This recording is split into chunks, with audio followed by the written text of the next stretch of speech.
guys, and welcome to the Moms and Mysteries podcast, a true crime podcast featuring myself, Mandy, and my dear friend, Melissa. Hi, Melissa. Hi, Mandy. How are you? I'm doing great. The summer is whizzing by. I'm enjoying the wonderful, warm weather that we have here. It's just going great. Weather. Yeah. And also you use the word whizzing. I don't know the last time I've heard whizzing, like as a speed.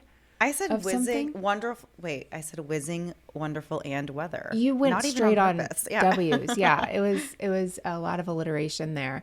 But yes, it is whizzing by for sure. It goes from like, oh, I can't wait for summer to be here, and it's like slow, everything's slower. You know, you don't have to have the kids at certain places at 7:45 in the morning, to being like, oh no, that's right around the corner. We're about to do that again, and what have I done with my life? I ask myself that at least 3 times a day. Yes. Oh my not gosh. pertaining to school. Yeah, we had to pay some school expenses starting this month, for the kids' school books and stuff that they need next year. And so it's like, oh my gosh, already I feel it kind of like impending, not doom, but just like the impending responsibility coming back to us again really, really soon, with school going to be starting up in August, because we start back in August here in Florida. So yeah, some people are just getting out of school and we're like, I can't believe it's almost over. Yeah, so it's definitely going by. I've been enjoying the summer, though, as much as we can. As we said, it's so hot. You have to stay indoors or be outside in the water. But yeah, so we've just been revolving between those two options. We've been staying indoors and going outside and being in the water, and then coming back inside and enjoying the cool weather again, or enjoying the cool atmosphere again. So yeah, I've decided my husband is a saint because his AC only works sometimes in his vehicle, and he works like 30 something minutes away, and so he'll be like, yeah, my AC didn't kick on again. I would lose my mind. Immediately no. I would pull over and find a new car. If I had to steal it, I would steal it. Whatever I had to do, I could not take it. And he doesn't have tinted windows, so it's like, it's an older car, and so I'm always like, I've got to give you a little more, like, I got to be a little nicer to you, because I would be a woman on the edge if that happened to me. I couldn't take it. Mm-hmm. Oh my gosh. Yeah. No, I would be on the phone with my husband complaining the whole way home 100%. while I didn't have AC, just so that I could make sure he knew how upset I was. Thankfully, he doesn't do that to me, because I'd be like, wow, this is annoying. But I'm like, you could, and I would totally think you were justified. I would get it. Yeah, for sure.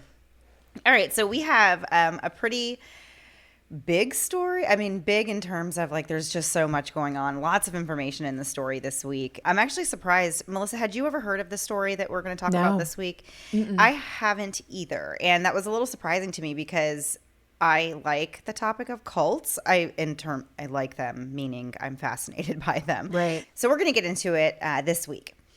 Grief is one of the most powerful forces on earth. It really affects everybody differently, and while some people are able to turn a tragedy into something positive, many struggle down a path of further emotional destruction, and it leads to a vicious cycle of even more grief. Losing a parent is one of the most difficult losses that some of us will experience. We all hope that those that we love will remain healthy and live a long and happy life, and nobody really prepares themselves to lose someone they care about at an early age. But unfortunately, there are millions of people out there who have experienced the trauma of losing a parent, a child, or a spouse long before their time should have been up. For Alan Ross, the loss of his mom was the beginning of the end. Alan Ross is a name that you may not have heard before, but back in the 1970s and 80s, he was a beloved and talented filmmaker with an active presence in Chicago's film community. Alan was a Chicago native, born alongside his twin brother on March 25, 1953. He and his twin, Brad, along with their older brother, were raised in the suburbs. Alan discovered his love for making movies after attending summer camp as a teenager. His experience there left him with a lasting impression, and from that moment on, he always had a camera in his hand no matter where he went. Alan's first big film project was something he made called The Grandfather Trilogy, which chronicled his own grandfather's last few months of life. This documentary was highly acclaimed and shown at the Art Institute of Chicago and the Whitney Museum in New York. Alan ended up settling down in Chicago, and he became a very active presence in the community there. He lived in a loft and attended the School of Art Institute in Chicago until he graduated in 1976 and went on to become one of the founders of a support network for indie filmmakers called Chicago Filmmakers.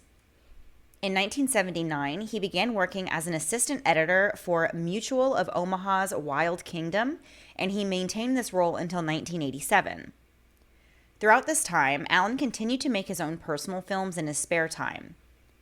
At some point, he was introduced to a German filmmaker named Christian Bauer, and they started collaborating and went to work on 7 documentaries together.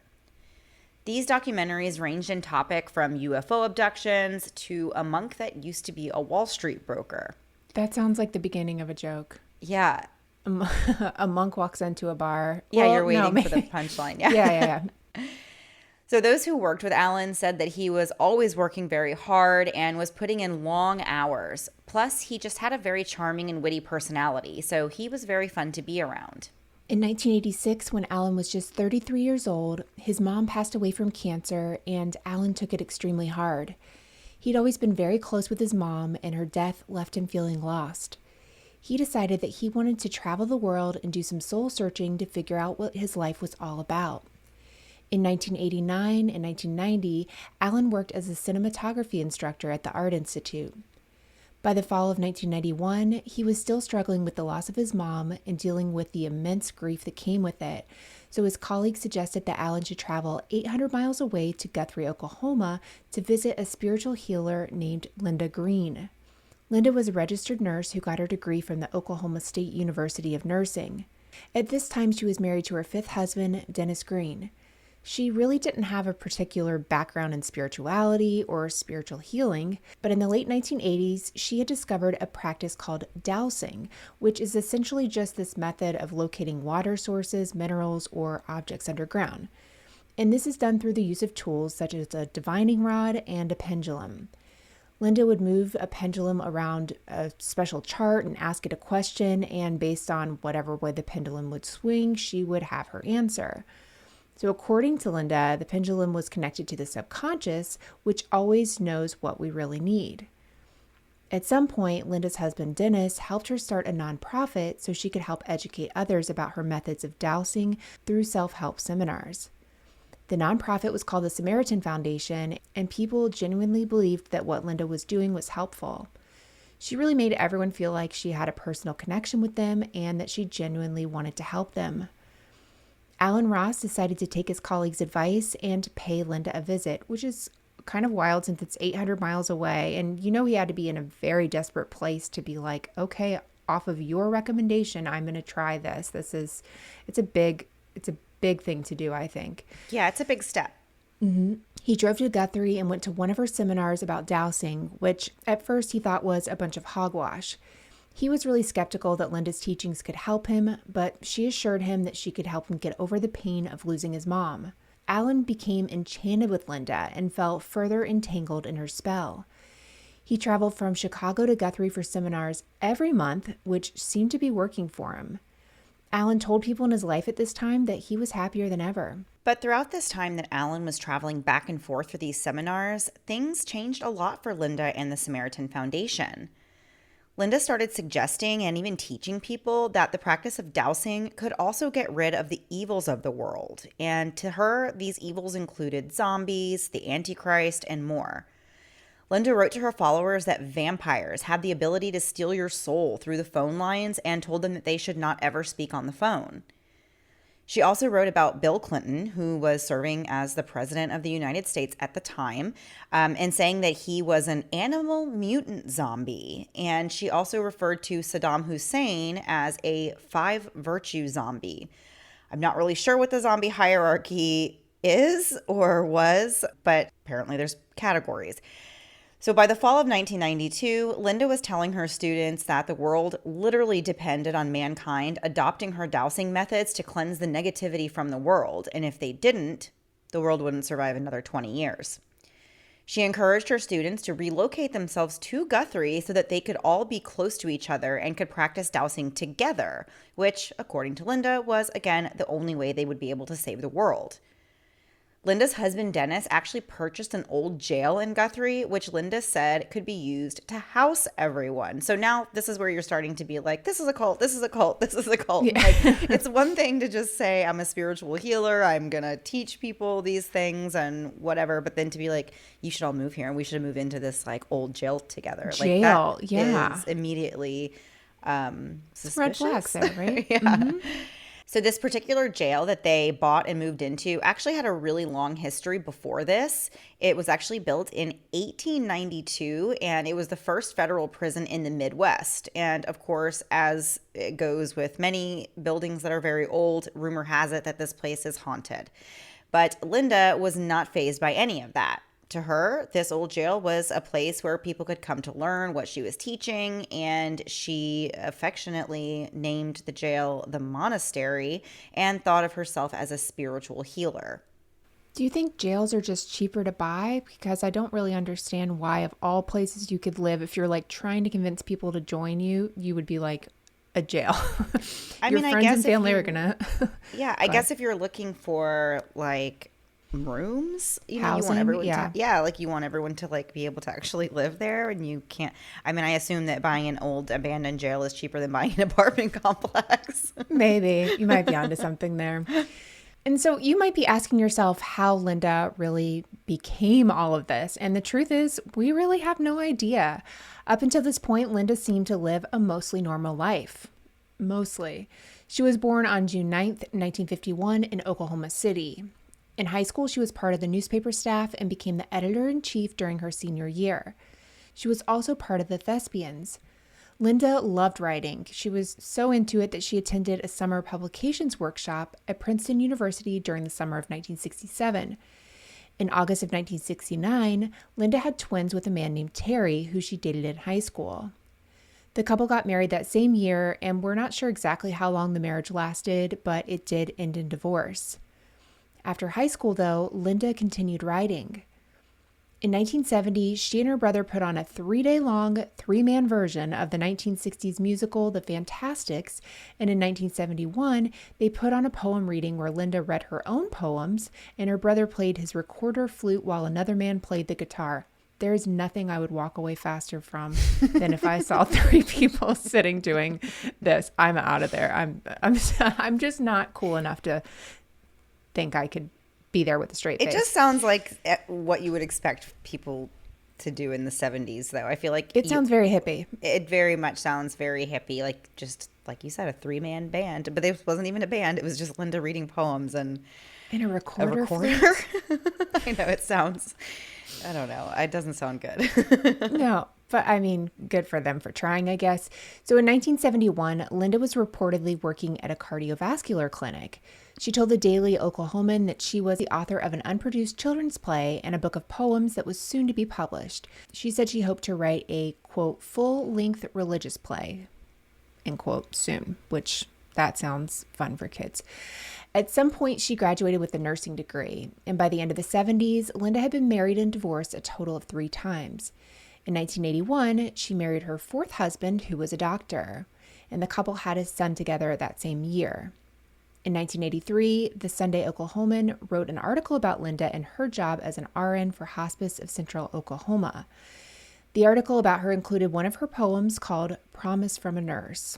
It's a short poem, so we'll read it. I will not leave you alone to die, to face the hollow night alone. My arms are thin, but big enough to hold you till the terror's gone. Some people, they are scientists, know politics, or how to sing. I only know to die alone must be as lonely as the sea. Don't read that to me. If I'm dying, just let me die. I just feel like as a poem, I guess it's fine. But in the context of her being like a hospice nurse, I feel like it kind of is, I don't know. To me, it just also weird flex to bring in your thin arms in the middle of that story. So Linda married her 5th husband, Dennis Green, in 1984. And this was the man who she was still married to at the time of our story that we mentioned in the beginning. They met while Linda was working as a hospice nurse, and Dennis was a volunteer there who had a background in working with nonprofits and teaching people how to start them and run them. As we know, eventually he helped Linda start up the Samaritan Foundation. Dennis also made a living doing renovation and construction work. Linda and Dennis had a son together named James in December of 1985. It was in 1992 that Linda had begun referring to herself as a spiritual healer and started teaching the ways of dowsing to her students and convinced them to move into an old, dilapidated prison. Linda recruited the students, including Alan Ross, to rehabilitate the premises, and once it was livable, the students started spending all their time there attending seminars led by Linda. They would study, and they would spend the rest of their time practicing dowsing. So she really hit the nail on the head. She not only got them to move there, but she also got them to do all the work renovating the place. Yeah. We're not exactly sure how many people Linda had living at the prison, but she did claim at one time to have reached 350 at her max.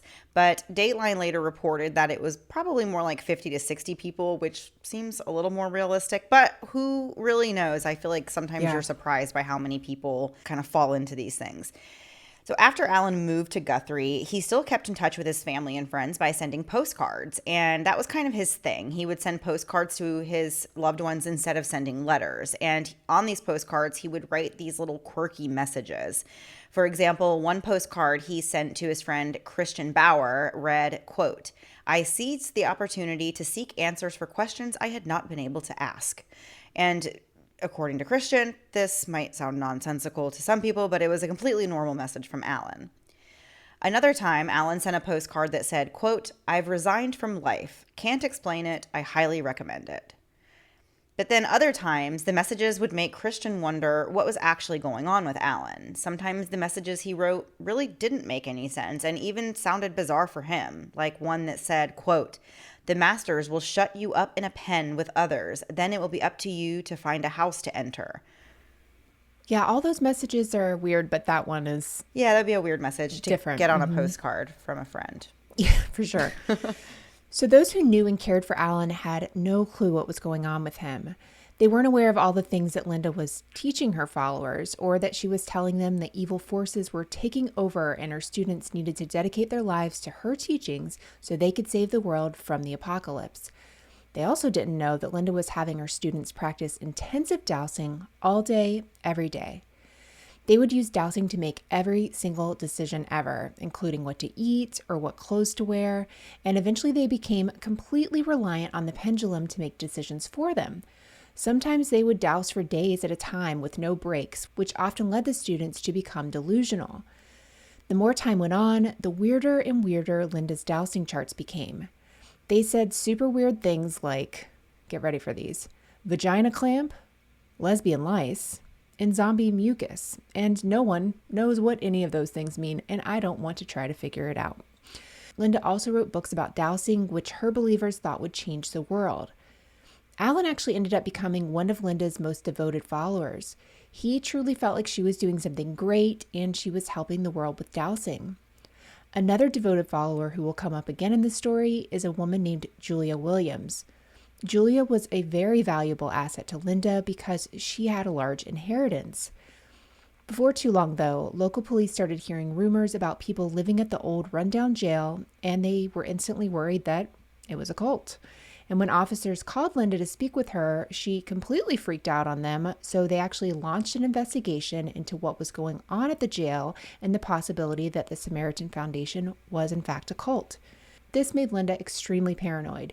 She told the students to never talk on the phone and to stay inside at all times. And we still have so much more to get into after a quick break to hear a word from this week's sponsors. So before the break, we started getting into the story of Linda Green and the Samaritan Foundation that she has set up that is looking more and more like a cult. She has followers, including Alan Ross, living in an old abandoned prison that they have kind of, I'm using the term renovated loosely, but I guess they've renovated, or they've at least made it livable enough to stay there. But things got even crazier. So Linda decided that she was actually going to pair up her followers, the men and the women, and marry them spiritually to each other. So Alan was paired with a woman named Jill. Just a few days after these spiritual marriage ceremonies, Linda then announced to the group that she was actually dying. And she said that the only way her life could be saved is if Alan and Jill, I don't know what was special about this particular couple out of the other ones that she paired up, She told them that Alan and Jill had to consummate their marriage on top of her, on top of Linda. So that was what was going to save her life. I mean, just take a second and soak this in, because this is truly the most unhinged thing I've ever heard, that like this is going to be how you save this person. But also the responsibility. If you're really believing this lady and she tells you you have to do this and you believe everything she says, you think you'd have to do this. And you just met and married this person spiritually like 3 days ago, and now you're being told that I can't even imagine it. I can't. But Alan and Jill and everybody else that was living there all trusted Linda. They believed in what she was saying. They were hanging on her every word, and they were willing to do whatever it took to save her life. So that they did what she asked. They did what she said. And afterwards, Linda said that she had been cured of her illness. So wow, it worked. Yeah, it worked just like that. After this happened, though, she started paying extra special attention to Alan, and eventually they started sleeping with each other. And Linda then had Jill removed from the compound so she could have Alan all to herself. So that's kind of like, wow. I just feel like a lot has happened in the last kind of like wow 5-day period. Yeah. That's kind of like wow is the best way to describe what is happening. Because I get the impression that all this happened like in the course of like a week or something. So I'm like, it's just a lot that's happened. So if you're wondering, though, how Linda planned to even have this relationship with Alan, because as we said before, she was actually married to Dennis, who she had a son, James, with. Don't worry. She had all that figured out. She told Dennis that she had multiple sclerosis and she wanted to divorce him so that she could live quietly in her final days. So Dennis actually granted her a divorce and he gained custody of their son, but they remained in close contact with Linda and she was still able to see her son James pretty often. Alan started leading seminars with Linda, and he was acting sort of as a co-leader to her, except the only difference was he actually believed that he was helping these people due to the fact that he himself was obviously brainwashed already by Linda. So he is not thinking, I'm going to work with Linda to control the minds of all these people. He's thinking, like, I'm actually doing this. You know, he's fully invested and believes that he's helping for a good cause. It helped him, so he sees that as helping other people. Right. Yeah. Yes. Eventually, Alan and Linda became spiritually married to each other. Investigation Discovery said that Dennis did continue living in the monastery and apparently got along pretty well with Alan. The Samaritan Foundation seemed like it was flying under the radar for a little while, but that would soon change. On October the 14th, 1993, attention was drawn to the foundation when a Massachusetts man filed for emergency custody of his 2 children who were apparently staying at the monastery with their mom. So to elaborate on kind of what happened here, their mom, who was named Nellie, learned about the Samaritan Foundation through some literature that she had gotten in the mail about 18 months earlier. According to her husband, Jonathan, Nellie started acting very bizarre after that. She started swinging a pendulum over everything, including their children, and talking about how it removed evil. Nellie would put circular drawings under the family's groceries because the foundation claimed that barcodes were evil, and she would put this same circular drawing under her children's pillows, we can assume to ward off evil or what she thought was evil. So Nellie's family was really just flabbergasted at her new behavior. She had always been a very sweet and wonderful mom, but now it kind of seemed like she was under some kind of hypnosis or some kind of spell. It was totally out of her normal character. At some point in September of 93, Nellie told Jonathan that she wanted to go to Guthrie to attend a 10-day seminar in person, and she was, pitching this as the opportunity and the chance of a lifetime for her. So on September 2nd, she actually left for the compound with both of her kids in tow, and once they arrived, Jonathan could hardly even get in touch with them. He had to leave messages on Linda's phone most of the time, and he only was able to speak to his family for a total of 12 minutes between the dates of September 2nd to October 14th. He was understandably very concerned for the safety of his children, so he ended up going to a judge and told them everything and asked for help in getting custody. Jonathan was granted temporary custody of the kids, and he traveled to Guthrie on October 14th for an emergency hearing. After Jonathan and Nellie testified about what was going on, a judge ruled that the kids did need to go back to Massachusetts with their dad because that was the state that had jurisdiction and it was also the children's home state. Nellie decided to let the children go back with their father, and she stayed in Guthrie and remained in the cult. She later started dating Linda's ex-husband Dennis, and they got married.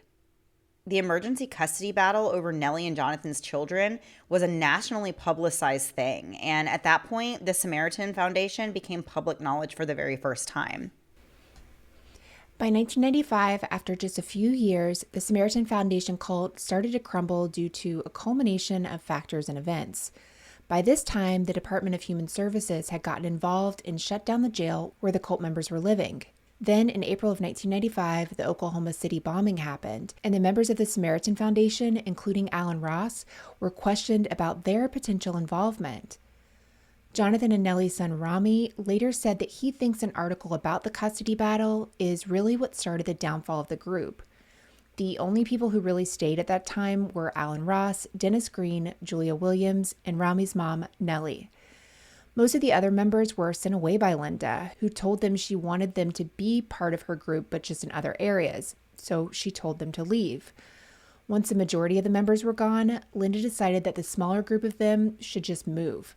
So she consulted the pendulum to figure out where they should go, and before they knew it, they were headed off to Cheyenne, Wyoming. Linda bought a house near downtown, and in May, she moved into it along with Alan, Dennis, and Julia. We're not sure, though, if Nellie moved into this house or not at that time, but she's still kind of around. And in Cheyenne, Linda, Alan, and Julia ran a business out of their home called Amber Press, whose purpose was to publish Linda's books on dowsing. Linda had the members use different nicknames and aliases for reasons that are unclear, but authorities assume it was just because she was generally a very paranoid person. Julia ended up buying herself some property in Loveland, Colorado, and hired Dennis to build her a cabin there. Dennis and James is the son that he had with Linda, moved to Colorado to start on the build while living in an RV. Again, we don't know where Nellie was at this time. We're not sure if she moved with them or not, but it's possible that she was there. During the time the cabin was being built in Colorado, Linda and Julia would go visit and see the progress about once a month, and Dennis would come back to Cheyenne once a month as well. At this point, Linda didn't really have as much of a hold on the remaining Samaritans, and Alan was even starting to pick up on some of these red flags and realizing that maybe Linda wasn't all she claimed to be. And this might be why Alan agreed to leave Cheyenne in the fall of 1995 to go help his friend Christian film a documentary on the Mississippi River. This was the first time Alan had seen a person outside of the cult in years. And by the time they were done filming the documentary, Alan had decided to leave the Samaritan Foundation for good. While Alan was away filming, Linda and Julia started complaining that someone was trying to steal business from Amber Press. Julia believed that Alan was partly responsible for this, along with two of Linda's other followers. Additionally, Julia and Linda both began to think someone was trying to also poison them.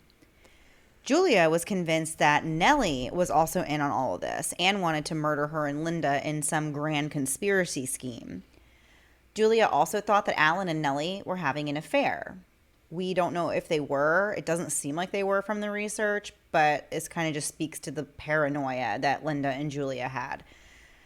Also in October of 1995, Julia told Dennis that she had to go to St. Louis to bring Alan back to Wyoming because he was having another affair there. The reality was that Alan was shooting that documentary with Christian that we were talking about. In a later interview with Dateline, Christian said that one day when he and Alan were in New Orleans filming, Linda and Julia actually showed up and a screaming match between Alan and Linda ensued. This was the first time Christian had ever even met Linda, and he was shocked to see that she was nothing like he was expecting. She was very demanding and controlling, not the kind and caring spiritual healer, type of person that he had envisioned. Alan ended up leaving with Julia and Linda that day, and Christian never saw him again. On November 21st, Dennis arrived in Cheyenne to do some work at the house there. The plan was to stay over until the next day. His son James, who was 9 years old, was also there, and Alan, Linda, and Julia were there as well. On that day, Alan and Dennis were working on a project in the basement, and while they were working, Alan asked Dennis for some advice about what kind of vehicle he would need to haul his belongings and what kind of equipment he would need, and that made Dennis think that Alan was considering moving out of Cheyenne. The next day, Julia came into the basement while the two men were down there working, and she told Alan that she and Linda were going to go to Guthrie so that they could sell a rental house that she owned there, as well as selling the monastery. When they heard this, Alan became somewhat worried because a lot of his valuables and personal belongings were still there, stored at the old jail. Between 2 and 4 p.m. on November 22nd, Dennis and his son James left Cheyenne and went back to Colorado where they were building the cabin. They arrived there at around 6 p.m. and were seen by a neighbor. A few days later, on November 25th, 26th, and 28th, Linda went to the cabin build site, and while she was there, she insinuated to Dennis that Alan had left Cheyenne and run off with a lover, or that he was, quote, on a beach getting tan with Laura, who was actually another Samaritan follower.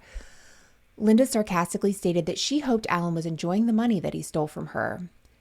At some point during these visits, Linda ended up telling Dennis something different. She claimed that she and Alan had actually gotten into an argument that ended with Linda shooting Alan and killing him, and then burying him in the basement. Dennis just didn't believe Linda when she told him this. He thought Alan just went back to Guthrie to get his things.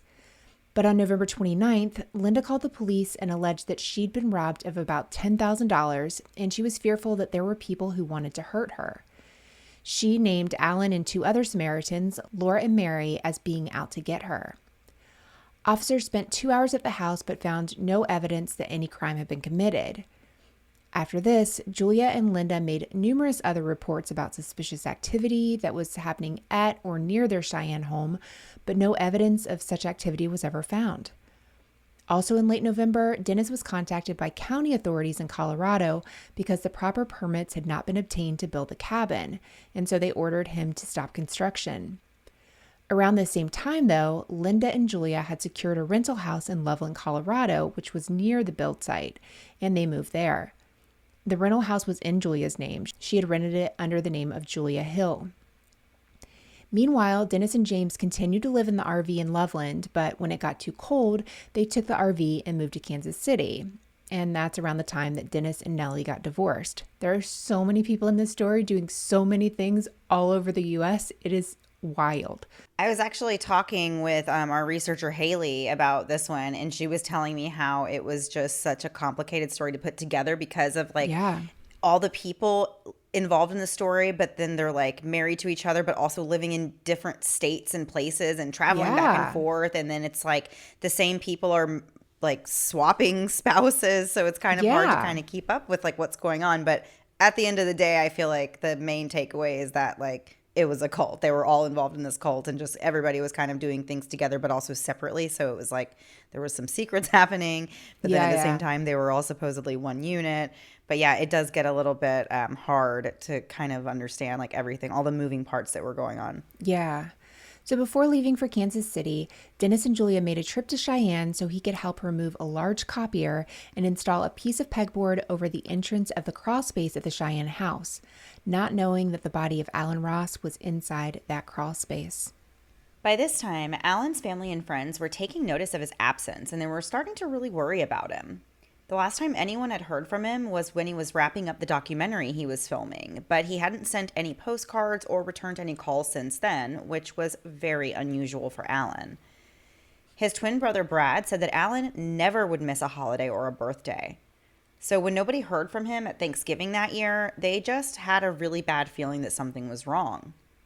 Then Christmas came and went, and Alan's family finally realized that they needed to actually look into his whereabouts. Police were asked to go check up on Alan, but Brad said they didn't really take it that seriously.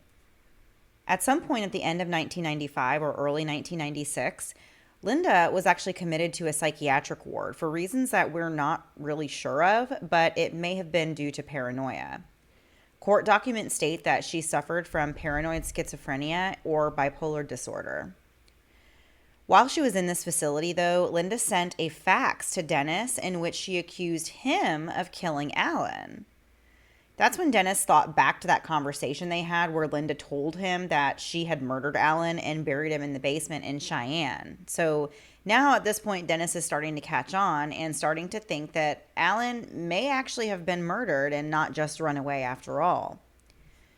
Dennis ended up calling the Cheyenne police on February 21st, 1996, and reporting that a possible homicide had been committed. He told them that they should go check out the crawl space in the basement of that house in Cheyenne for the body of Alan Ross. Investigators did go to the house in March, and they dug around a little bit in the crawl space, but they didn't find any bodies. The officer did note that there was an area of the crawl space that had been covered with concrete, though. There was 2 detectives there, and they spent about 10 to 15 minutes looking around before they left. They ended up entering Alan into the missing persons database, and that was pretty much it. The investigation kind of ended there. When the police failed to find any evidence that Alan was dead or in danger, his friends and family kind of breathed a sigh of relief. They thought maybe he had just run away and maybe he was just hiding from Linda. So they took the next step and hired a PI, and they also got some psychics involved, but unfortunately, nobody was able to get any more answers.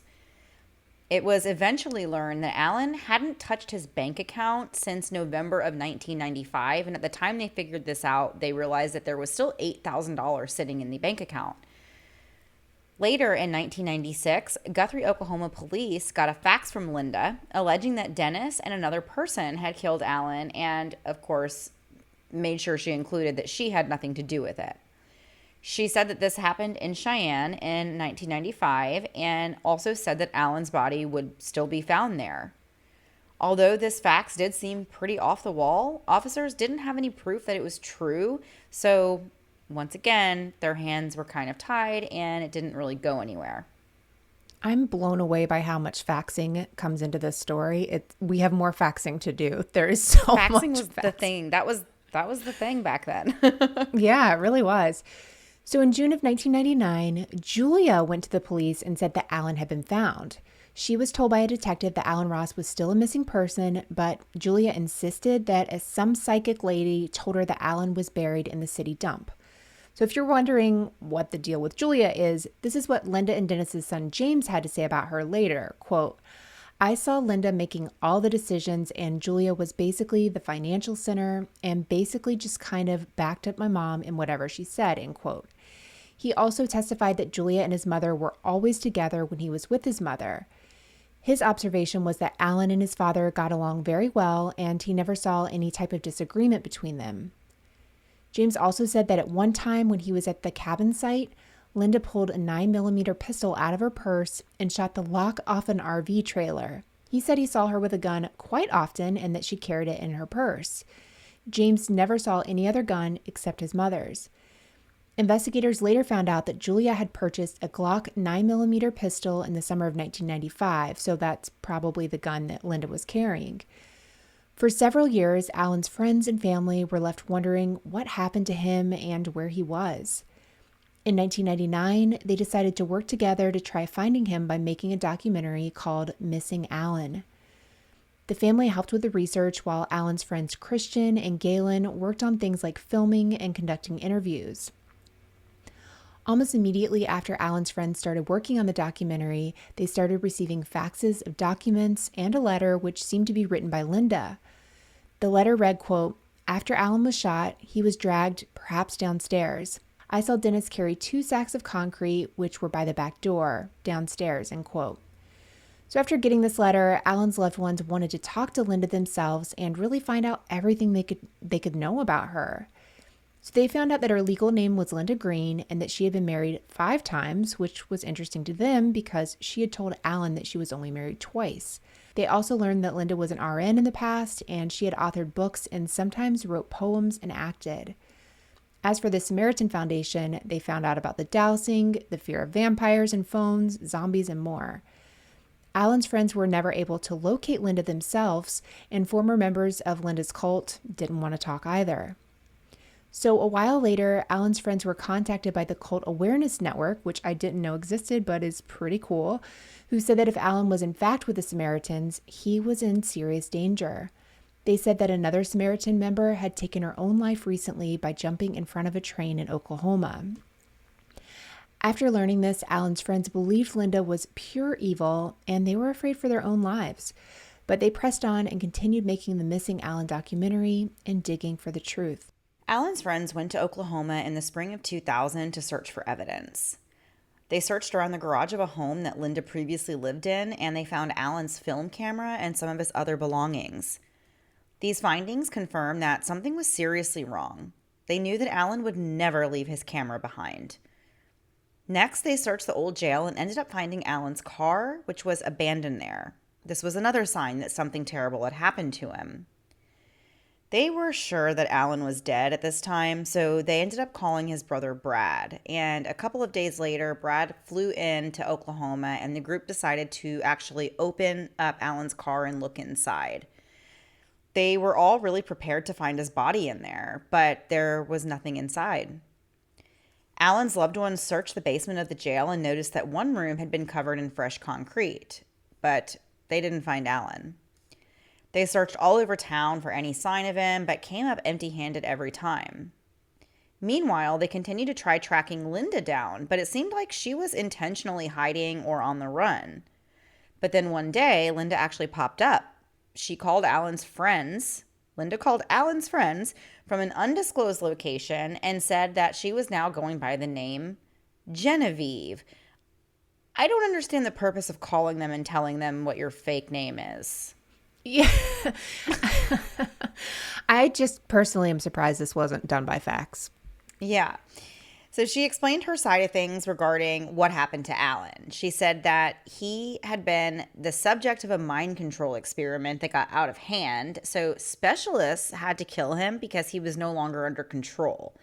She warned Alan's friends to stay away from the whole story because the government and the CIA were involved. So I guess she's trying to do damage control and like throw them off the trail, but like obviously to any like person, you know, of sound mind, they're going to say, okay, this doesn't make any sense whatsoever. And at the end of the day, you're still saying he's dead, that somebody has killed him. Like that's still part of this. Right. So obviously his friends didn't buy it, didn't buy her story exactly, but they did think it would probably be a good idea to try to get the police involved again. So they went to the Cheyenne Police Department and told them everything that they had found. They told them about Alan's belongings they found, his camera, his car, and they mentioned that his bank account had not been used for years and still had significant funds in it. So obviously, if he were alive, he would want access to that money. And of course, they told the police all about Linda. Investigators did listen to everything Alan's friends had to say, but ultimately they decided that it still wasn't enough evidence to warrant an investigation. They said they already had searched that Cheyenne house and they found nothing. So at this point, they said there was really nothing that they could do. Alan's friends returned home and they focused on putting together their documentary. But as one last-ditch effort, Alan's twin brother, Brad, called one of the detectives in Cheyenne and pretty much begged them to just go look around the Cheyenne house again. The officer finally agreed, but said that if he didn't find anything, this case was going to officially be closed. Before going to search the house, police talked to Julia, who owned the home, and they told her what they were doing. They told her that they were specifically going to look in the basement for the body of Alan.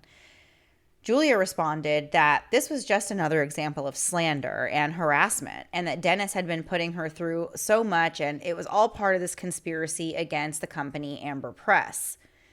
Detectives looked into it and found absolutely no evidence of any type of conspiracy against Amber Press or any link between Amber Press and Dennis in any way. But there is still more to get into with the story, and we're going to do it after one last break to hear a word from this week's sponsors.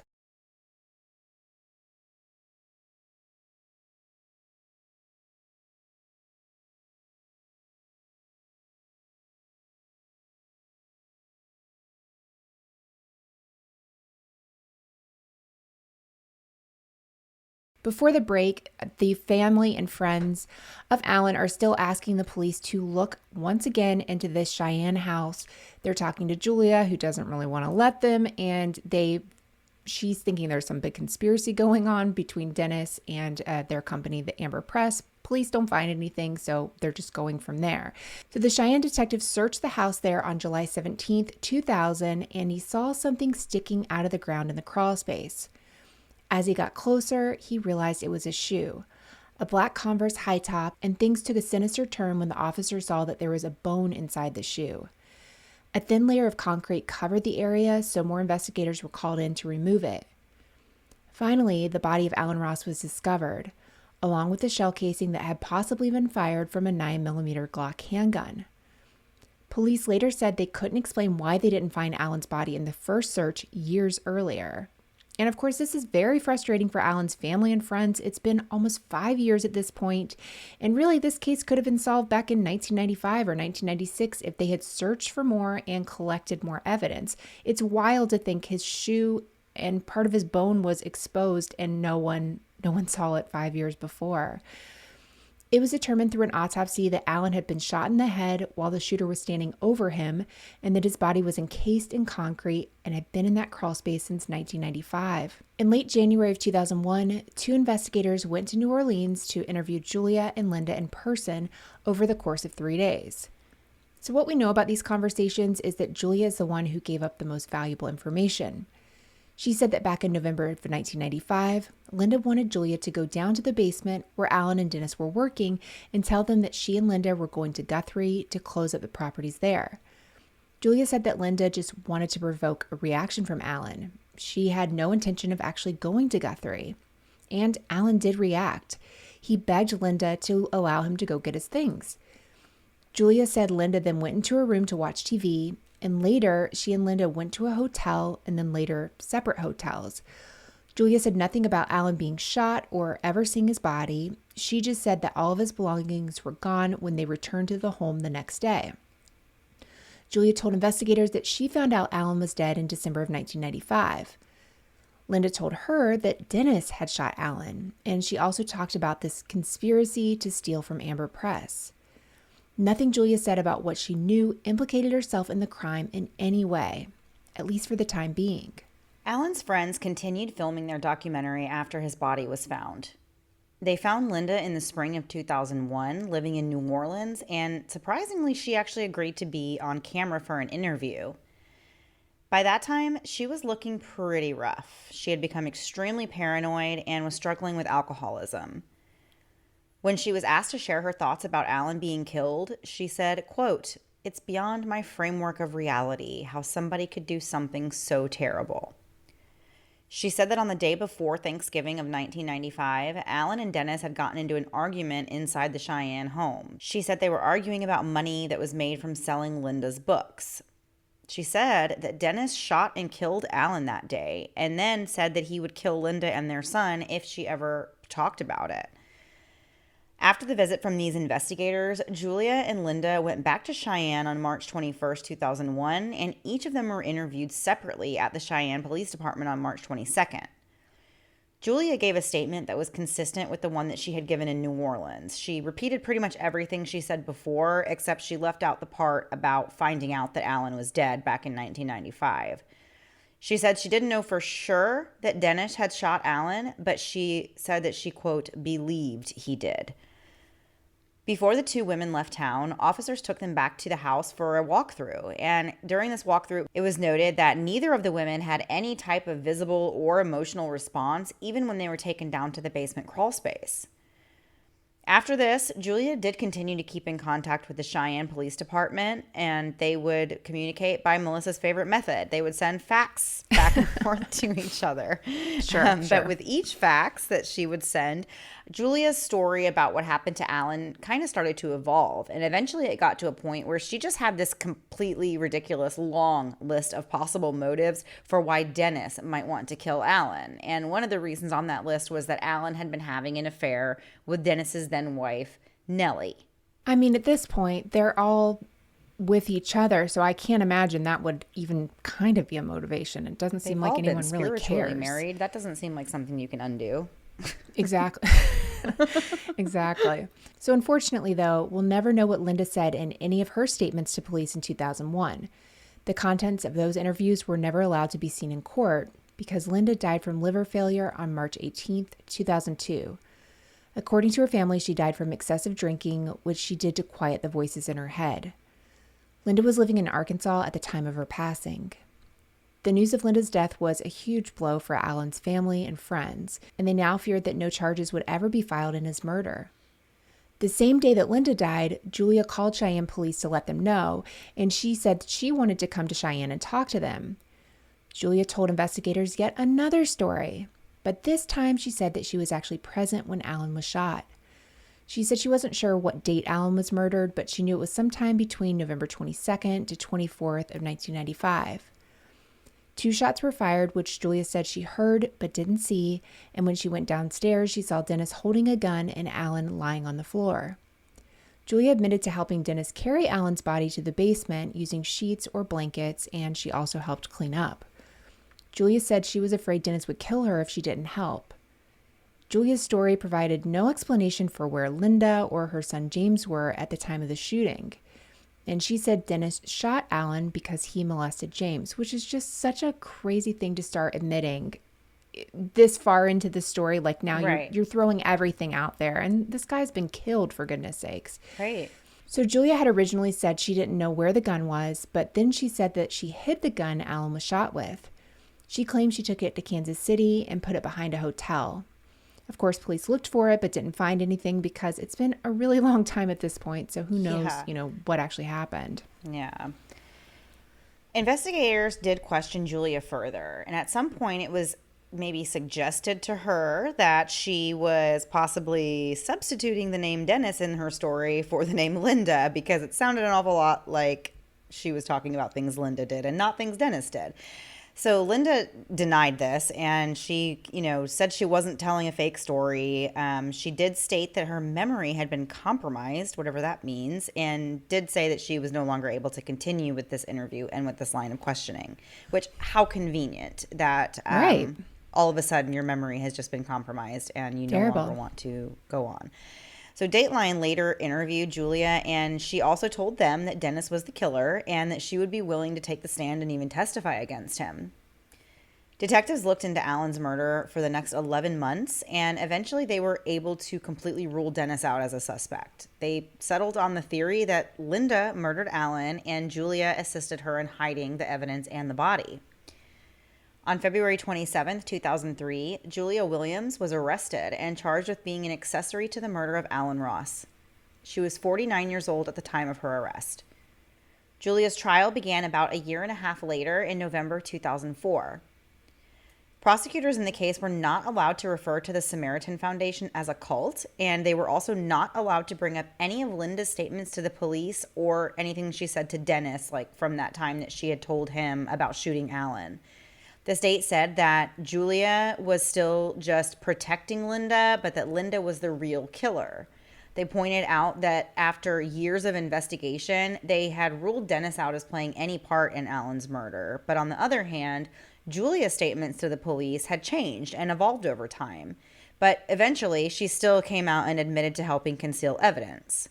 Like you were saying, at, the end of the day, whether you're telling the truth or not, like you have people that are admitting they know someone is dead, but then it's like, it doesn't matter anything you say after that. The fact is, like, you're admitting, like, you either helped or you knew about it, and, like, whatever else you tell us, like, we need to focus on these, like, important facts, like the fact that you're admitting that you were, that this person, you knew this person was dead or had been killed. There was a video played for the jury of Julia admitting that she had carried Alan's body to the basement and that she had cleaned up blood. The theory that was presented was that Alan was planning on leaving the foundation and leaving Linda, of course, for good and going back to Chicago. This made Linda upset, so she made up the story about Alan embezzling money and then convinced Julia that it was true. After Dennis left that day on November 22nd, Linda confronted Alan and demanded to know the truth about whether or not he was planning on leaving. At some point, Linda shot Alan once but did not kill him. Then Julia came down the stairs, and that's when Linda fired a second shot at Alan as she was standing over him. The two women then drug his body to the basement and buried him in the crawl space and then cleaned up the crime scene. The prosecution had Dennis as their star witness. He and Linda's son James also took the stand, and he talked about seeing his mom walking around with a 9mm pistol. Julia's defense didn't call any witnesses or present any evidence. They told the jury that Julia had consistently told police that Dennis was the shooter and that the prosecution's theories were not proof that Julia was involved, and there were still no concrete answers in this case. Julia did not take the stand in her defense. After deliberating for just an hour, Julia was found guilty of being an accessory after the fact to murder. She was sentenced to serve between 24 to 34 months in prison. She also appealed her conviction, but it ended up being affirmed. Julia served her sentence and was later released. And even though she spent time behind bars, Alan's loved ones still don't feel like they had closure. They still had so many questions about what actually happened to Alan. In 2001, the documentary that Alan's friends made, Missing Alan, was released. It was nominated for several awards and named Best Documentary at several festivals. So remember Jonathan and Ellie and this huge publicized custody battle that basically was where things started falling apart? Well, their son Rami, who was 4 at the time of the custody hearing, he went on to become an artist. He even attended the school of the Art Institute of Chicago, which is actually where Alan Ross attended and taught. Rami told Bomb magazine that Nellie eventually left the cult and reconciled with the children, but she and Jonathan didn't get back together. Rami said the family never talked about what happened. Rami also said that as of 2020, Julia still believes in Linda's teachings, and she is, quote, very active in trying to represent Linda's teachings under a different name, end quote. In 2013, Rami started researching the foundation and reaching out to former members. He wanted to unpack what happened to him as a child, as well as help his father, Jonathan, tell his side of the story. In 2020, Rami held an institutional solo exhibition at the MIT List Visual Arts Center. The exhibition included drawings and videos from Rami's time in the cult and art pieces Rami put together and more. Can you imagine seeing this? Like this kid that went through it and him processing everything. And I can't imagine a kid going through that, you know, like what your perspective is all this time later. So Mandy, are you ready to do last thing before we go? I'm so ready for last thing before we go. From what I understand, we have a very special treat this week. Yes, so this week we have my favorite YouTuber is here, whose birthday is July 3rd. So this famous YouTuber just turned 10 yesterday when you're listening to this. Double digits. He's going to double digits, and he's going to come in and talk to us for a minute about, I think, killer bees is the subject he wanted to talk about. One second. Caterpillars. Okay. So favorite YouTuber, you're here to talk to us. Tell Miss Mandy what you're going to talk about. Puss caterpillars and killer bees. All right. Go ahead. First of all, does Miss Mandy have any question, or does she have any knowledge of puss caterpillars or killer bees? Don't touch this. Do you have any knowledge? Sorry, I don't not have a microphone like this. I have a blue snowball. It's the same. It works the same. I don't have any knowledge about either one of those things. Okay, I'll talk about it. Anyways, these puss caterpillars, I'll talk about them first, which are the least amount of deadly. They haven't killed a person yet. That's good. Yet. Put your head back some so you can hear it. Okay, I'll put it up here. Anyways, these puss caterpillars are found in Florida, Central Florida, and Miami, Arkansas, New Jersey for some reason. Why did you laugh? That wasn't even that funny. Okay, stop. What do they look like? A hairy caterpillar with yellow fur. Should you touch them? No. All right. What else are you going to talk about? A lot of people who got, unfortunately, the poison went into some of the people in Florida, mainly Florida, and Costa Rica. It's very unfortunate. Mm-hmm. I forgot to mention Costa Rica. And Costa Rica is where they're the most deadly. The biggest. And if you've ever seen something that looks like Donald Trump's wig. Okay. That's what the caterpillars look like. Caterpillar? Yeah. Yeah.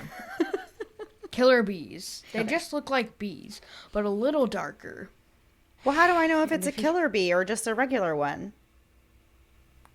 It has more black than yellow. Okay.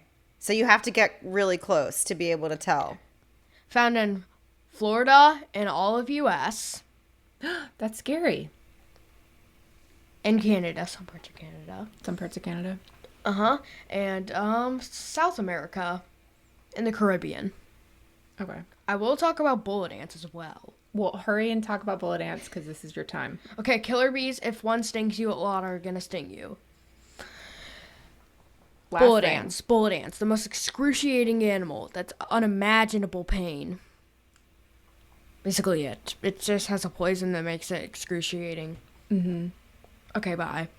All right. Well, thank you for coming on. Thank you. Everyone's favorite YouTuber. Yes. Everyone learned so much. Thank you there, buddy. If you want people to get featured, just know that you will never, unless, even if you upload the same videos as me like a copycat. That's good to know. You still won't be featured. That's right, because you are the original. Right? And if you make a copycat channel of me, I'll block you. All right. Well, there's threats happening now, so I'm going to release you from this. Thank you for joining us. Is it done with the show? Because I haven't ever been in Moms and Mysteries episode. Yeah, this is it. Do you want to help me when we say goodbye? Miss Mandy's going to help us say goodbye, and you can help me with that. Okay. All right. This is the first time being featured on like a popular popular podcast. Mm-hmm. It won't be the last time. You did great. Because I might be in the future. Yeah. Scottish Definitely. flag. Where's the Scottish flag? Okay, here's the Scottish Let her finish flag. us up. Yes. We've got our flags. All right. All right, guys. Thank you so much. I feel like I learned a lot about killer bees and puss caterpillars. Well, the main thing I learned is that I don't want to be anywhere near either one of those types of bugs. Yeah, no. Especially puss caterpillars. Yes, I will definitely stay away from those. 0 deaths recorded.